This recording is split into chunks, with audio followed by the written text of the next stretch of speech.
Olá, turma do terceiro ano, tudo bem com vocês? Espero que estejam todos bem. Estamos na semana 4 do PET 3 de vocês e eu estou aqui para dar-lhes algumas orientações sobre as questões propostas para esta semana. Confiram! Na primeira questão, nós temos alguns versos de autoria desconhecida para analisar. Vejam: tenha felicidade bastante para fazê-la doce, dificuldades para fazê-la forte, tristeza para fazê-la humana e esperança suficiente para fazê-la feliz. As pessoas mais felizes não têm as melhores coisas, elas sabem fazer o melhor das oportunidades. Pessoal, equivocadamente eu coloquei a questão errada logo abaixo dos versos. O que se pede nessa questão é que vocês expliquem com suas palavras os versos acima. Então, desconsiderem essa pergunta que eu coloquei logo abaixo dos versos. Então, vamos analisar. No primeiro verso, nós temos o verbo ter conjugado no presente do subjuntivo. Subjuntivo, gente, é aquele modo verbal em que se dá uma ordem, ou um conselho, ou um pedido. No caso aqui, parece que o lírico está dando um conselho ao seu leitor. Então ele diz assim: tenha felicidade bastante ou felicidade suficiente para fazê-la doce. Fazer o que doce? Fazer a própria felicidade. Então esse lá também está substituindo a palavra felicidade. Então é que a pessoa tenha a felicidade suficiente para fazê-la doce no sentido de suave, amena, tranquila. Não precisa ser necessariamente aquela felicidade explosiva, eufórica. Nos versos seguintes, o verbo ter está subentendido. Então, tenha dificuldades para fazê-la forte. Então, conforme o eu poético, para que a felicidade seja forte, o indivíduo tem de passar por dificuldades anteriormente. Depois, tenha tristeza para fazê-la humana. Da mesma forma, para que a felicidade seja humana, o indivíduo tem de passar por tristeza. E no final, e esperança suficiente para fazê-la feliz. Então, o eu lírico também tem de ter esperança, para que realmente a felicidade exista. E depois ele vem concluindo: as pessoas mais felizes não têm as melhores coisas, ou seja, elas não têm uma vida perfeita, mas elas sabem fazer o melhor das oportunidades. Elas aproveitam os fatos do cotidiano, as tristezas, as dificuldades, para transformá-los em felicidade. Bem, pessoal, essas foram as minhas percepções sobre esses versos. Talvez vocês tenham outras. Então, depois vocês montem a resposta de acordo com aquilo que vocês perceberam sobre os versos lidos. A seguir, vamos tratar um pouquinho sobre a vida e obra de Adélia Prado. Adélia Prado, 1935, é uma escritora e poetisa brasileira. Nasceu em Divinópolis, em Minas Gerais, no dia 3 de dezembro de 1935.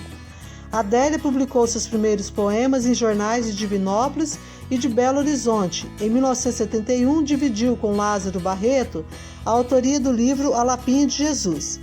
Sua estreia individual como escritora só veio em 1975, quando remeteu os originais de seus novos poemas para o crítico literário Afonso Romano de Santana, que entregou a Carlos Drummond de Andrade para sua apreciação. Impressionado com suas poesias, Drummond as envia para a editora Imago. Nesse mesmo ano, os poemas de Adélia foram publicados no livro Bagagem, em 1975, que chama a atenção da crítica pela originalidade e pelo estilo. Adélia, além de escritora, foi diretora de teatro, professora, além de assumir outras funções públicas. Características de sua obra: com vocabulário simples e linguagem coloquial, Adélia produz poemas leves e marcantes. Sua poesia é conhecida por retratar o cotidiano sob o olhar feminino e não feminista e libertário. Sua poesia costuma colocar a perspectiva da mulher em seus poemas, destacando sempre o feminino em primeiro plano. A fé católica se faz presente nos poemas de Adélia, que costuma tratar de temas ligados a Deus, à família e principalmente à mulher. Com licença poética. Quando nasci, um anjo esbelto, desses que tocam trombeta, anunciou: vai carregar bandeira. Cargo muito pesado para a mulher, essa espécie ainda envergonhada. Aceito os subterfúgios que me cabem, sem precisar mentir. Não sou feia que não possa casar. Acho o Rio de Janeiro uma beleza, e ora sim, ora não, que creio em parto sem dor. Mas o que sinto, escrevo. Cumpro a sina. Inauguro linhagens, fundo reinos. Dor não é amargura. Minha tristeza não tem pedigree. Já a minha vontade de alegria, sua raiz vai ao meu avô. Vai ser coxo na vida é maldição para homem. Mulher é desdobrável. Eu sou. Analisemos então. No título temos com licença poética. Para quem não sabe, licença poética é definido como a liberdade de o escritor utilizar construções, prosódias, ortografias, sintaxes não conforme as regras, ao uso habitual, para atingir seus objetivos de expressão. Dessa forma, parece que o eu poético dá um recado de que está se valendo da excepcionalidade do discurso poético, ou seja, da liberdade poética. Sendo assim, o leitor não deve tomar a leitura ao pé da letra, pois o poeta imagina, cria, inventa. Nos primeiros versos, parece que nós temos um poema autobiográfico. O eu lírico vai tratando sobre o seu nascimento. Então, quando nasci, um anjo esbelto, desses que tocam trombeta, anunciou. Então, esse anjo fez uma profecia. Ele falou sobre alguma coisa que ia acontecer na vida dela. E qual era essa profecia? Ele disse que ela iria carregar bandeira. E o eu lírico parece não gostar muito dessa ideia, porque ele afirma logo abaixo: cargo muito pesado para a mulher. O eu poético acha que essa atribuição, a de carregar bandeira, é pesada para a mulher, porque ele acha que a mulher ainda não está totalmente preparada. Por isso que ela fala, essa espécie ainda envergonhada. E depois ela vai colocando: aceito os subterfúgios que me cabem sem precisar mentir. Não sou feia que não possa casar. Então ela aceita a sua condição de mulher e o seu destino de casar e ter filhos. Então naquela época a mulher era preparada para o casamento e para a maternidade. Acho o Rio de Janeiro uma beleza, e ora sim, ora não, creio em parto sem dor. Então ela tinha esperança que ao ter filhos ela não tivesse dor, né? Mas o que sinto, escrevo. Então esse mas é importantíssimo para a construção do poema. Então ela aceita sua condição de mulher, casadora e mãe, mas ela vai fazer algo a mais que isso, né? Então mas o que sinto, escrevo, cumpro a sina. Então para ela, escrever, ser escritora também é destino, assim como ser mãe e mulher casada, né? Então esse mas demonstra que o eu poético vai fazer mais do que casar e ter filhos. E essa missão parece ainda mais importante. Então ela vai falando qual seria essa segunda missão.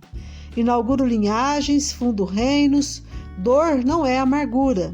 Minha tristeza não tem pedigree. Então logo a seguir ela vai colocando que entre a tristeza e a alegria, ela fica com a alegria, com a positividade. Então, por meio dos seus poemas, ela pretende passar essa alegria para as pessoas. E aí ela conclui: vai ser coxo na vida é maldição para homem. Mulher é desdobrável. Eu sou. Então, ela acaba se declarando desdobrável, ou seja, ela pode ser muito mais do que uma mãe. Ela pode, por meio da poesia, ser semeadora de alegrias.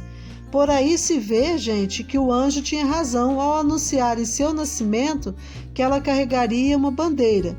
A bandeira de uma mulher empoderada, que pode fazer mais do que as mulheres comuns faziam em sua época. Por meio, claro, da poesia.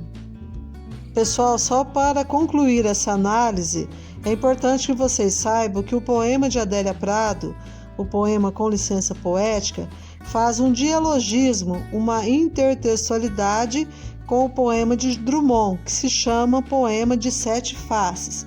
Que seria esse dialogismo? Então, o poeta Carlos Drummond de Andrade escreveu um poema, e anos depois Adélia voltou ao mesmo tema, só que com uma visão diferente, uma perspectiva diferente. Vejam. Então, no poema de Sete Faces, ele diz assim: quando nasci, um anjo torto desses que vivem na sombra disse: vai, Carlos, ser gaúcho na vida. Então, vocês percebem que o Carlos Drummond, o eu lírico do poema dele, né, é mais pessimista. Então, o anjo é torto, vive na sombra, e esse anjo faz uma profecia ruim. Ele fala que o Carlos vai ser gaúcho, que significa estranho, diferente na vida. Então vai ser uma pessoa que vai sofrer preconceito, pelo jeito, né? Enquanto Adélia Prado vem dizendo no seu poema: quando nasci, um anjo esbelto, desses que tocam trombeta, anunciou: vai carregar bandeira. Percebam então que a visão do eu lírico do poema de Adélia é mais otimista do que o do eu lírico do poema de Drummond. Então, as características do anjo que ela apresenta são mais positivas do que a de Drummond, e a profecia também é bem melhor. Então, no final do poema de Drummond, ele fala assim: vai, Carlos, ser gaúcho na vida. E esse gaúcho na vida, ela coloca como coxo na vida, que da mesma forma é alguém que é diferente da sociedade. Então, ela fala que ser coxo na vida, ser diferente na vida, é maldição para homem. E ela, como mulher, é desdobrável, ou seja, ela pode muito bem exercer o seu papel de mulher casada e de mãe, mas ela é capaz de desdobrar esse papel, sendo também poetisa. E por meio dessa poesia, ela pretende semear alegrias, tá? Então, esse poema de Adélia é uma paródia do poema de Drummond, porque não confirma os sentidos do poema de Drummond, mas ela os refuta, né? Ela tem uma visão mais otimista do que ele. Sobre esse poema, vocês responderão a seguinte questão: como a mulher é representada neste poema? Se ainda tiverem dúvidas, voltem ao poema e vejam como ela representa a mulher, quais as possíveis funções que podem ser atribuídas à mulher conforme sua perspectiva. A seguir, falaremos um pouco sobre o autor Jorge de Lima, nascido em 1893 e falecido em 1953. Ele é um poeta brasileiro modernista, nascido em Alagoas. Ele ficou conhecido como Príncipe dos Poetas Alagoanos.